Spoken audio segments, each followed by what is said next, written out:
you know that grizzly bears, also known as Ursus arctos horribilis, can hibernate for up to 7 months a year?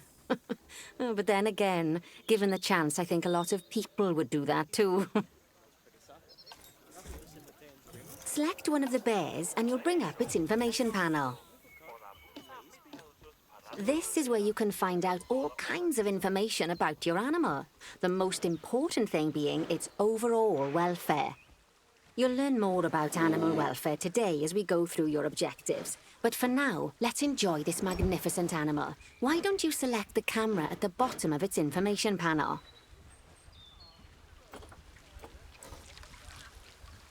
See now, this is a fantastic way to get a close look at your animals. You can also get this view of an animal by simply double-clicking on it. Okay, when you're ready, let's pop over to the other side of the zoo and take a look at the lions. I've marked their location for you to find.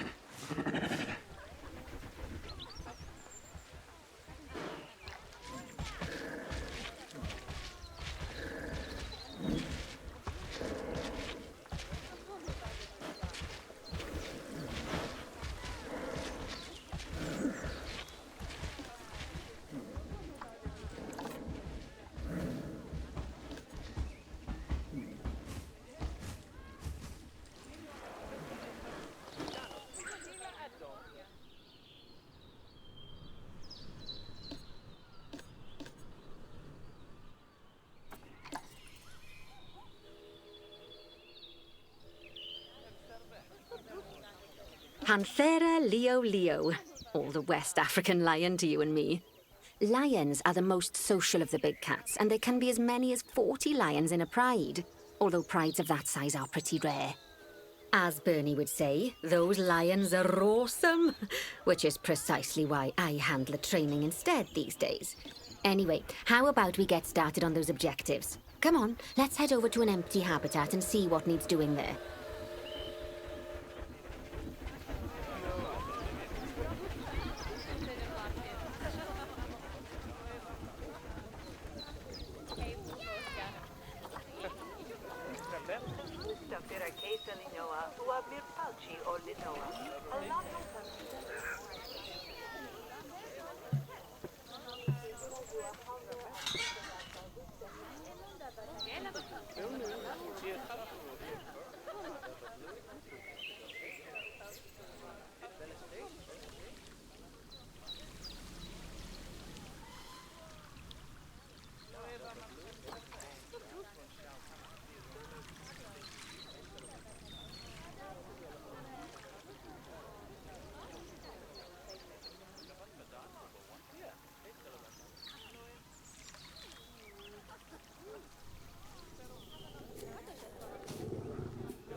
As you can see, it's a lovely space for animals, but it's missing a certain something. Well, two somethings. Warthogs. So I'd like you to adopt a pair of them. To adopt animals, we need to open the animal market, which is in the animal trading section.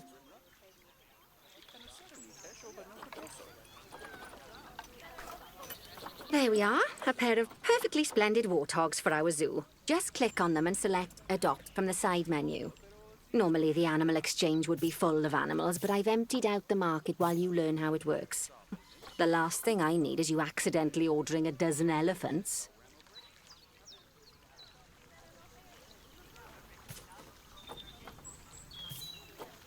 When you adopt an animal, it's automatically placed in the trade centre, where they're held until you're ready to move them into their habitat, which, as it happens, you are. So how about you move them into their new home?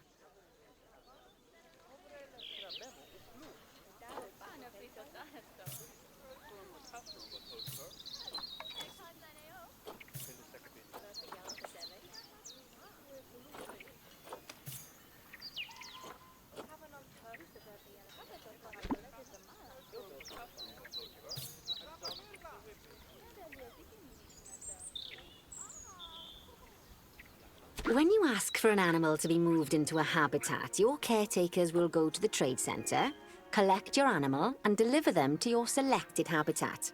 I've marked the trade centre's location, so let's go and watch the caretakers in action.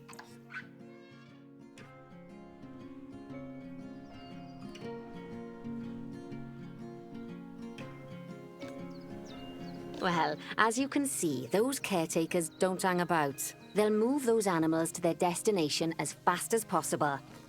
Of course, normally we'd have to place the animals into quarantine before moving them into a habitat, but I am assured by a person of good standing that these warthogs are in the very rudest of health. Right, let's get the warthog's habitat finished up so we can keep them nice and happy. You see, each animal in the zoo has an overall welfare statistic, basically how happy they are. And that overall welfare statistic is itself comprised of 4 different areas: nutrition, social health, habitat, and enrichment. Luckily, if you select an animal, you'll bring up their animal welfare information panel, which we saw earlier, where you can see how they're doing. That way, you'll know exactly what areas need to be addressed. Don't worry if that's a lot to remember. You can always check the Zoopedia for more information. Let's start by making sure we're taking care of the warthog's nutrition welfare. To do this, we'll need to place a food station and a drinking station. Now, each animal requires a different type of feeding station. And for the warthogs, it's a small feeding trough. So let's add one of those and a water bowl.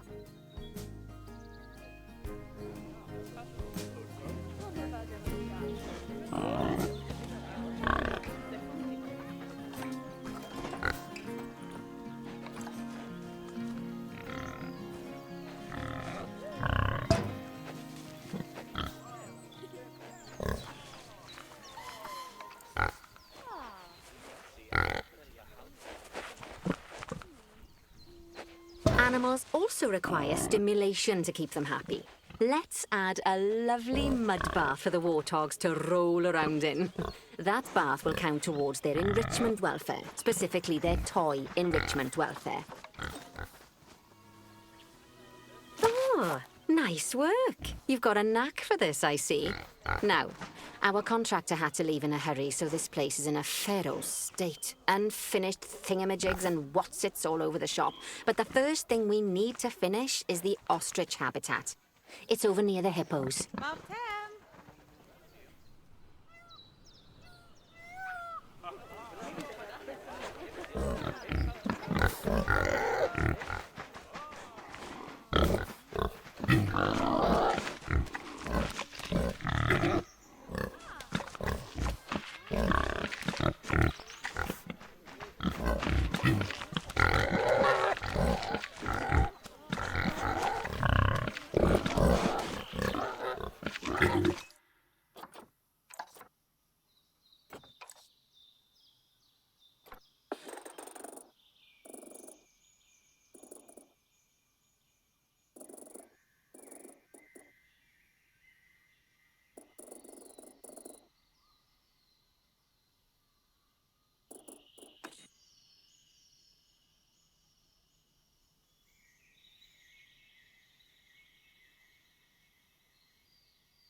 Oh, before we actually start building our ostrich habitat, let's pause the game.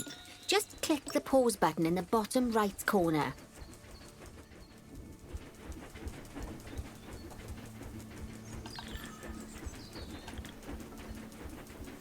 Ah, that's more like it. A quick break. Sometimes it's a good idea to pause the game whilst you're doing something which requires your concentration, because it'll stop the zoo spinning out of control while you're looking the other way. Let's keep the game paused while we get this ostrich habitat built. Okay, job number 1 here is to add a habitat gate before we complete the barrier. Every habitat needs a habitat gate. After all, how else would the keepers get in and out? Just make sure it's hooked up to the path so the keepers can reach it.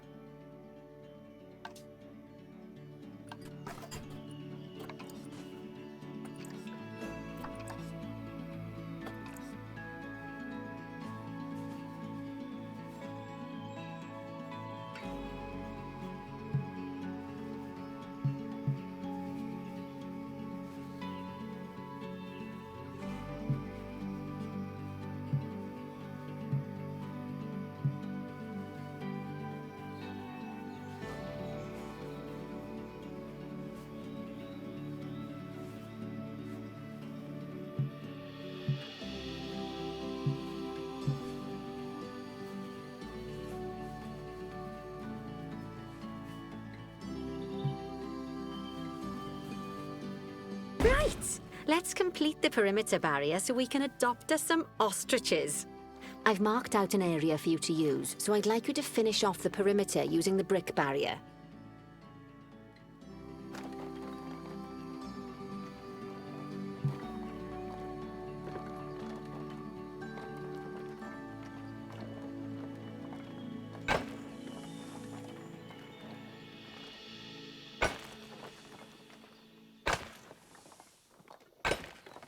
Good work!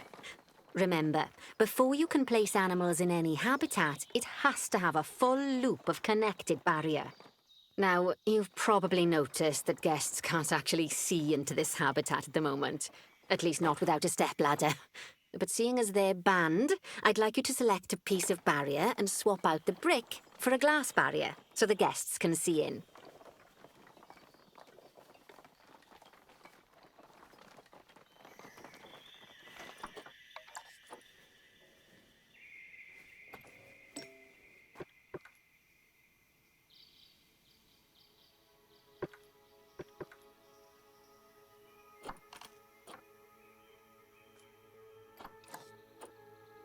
There we go.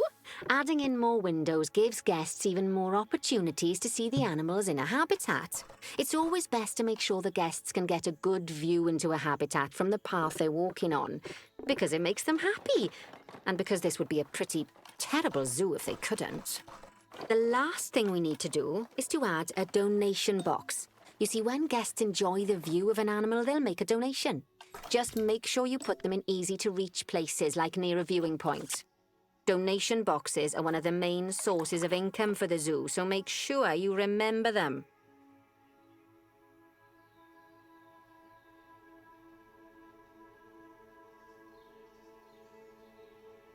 Now, before we adopt our ostriches, you should click the play button. After all, if the game's paused, then so are our caretakers, which will make it a bit tricky for them to deliver the ostriches, eh? By the way, as well as pausing the game, you can speed the game up by clicking on the fast forward button. It'll run everything at 2 times and 5 times faster. It can be useful, especially if you're waiting for money to accumulate or for animals to be delivered to your habitat. Personally, I use it when I'm waiting for a brew to finish. All right, you've finished the habitat, so it's high time we adopted those ostriches, don't you think? Let's get 4 of them in here.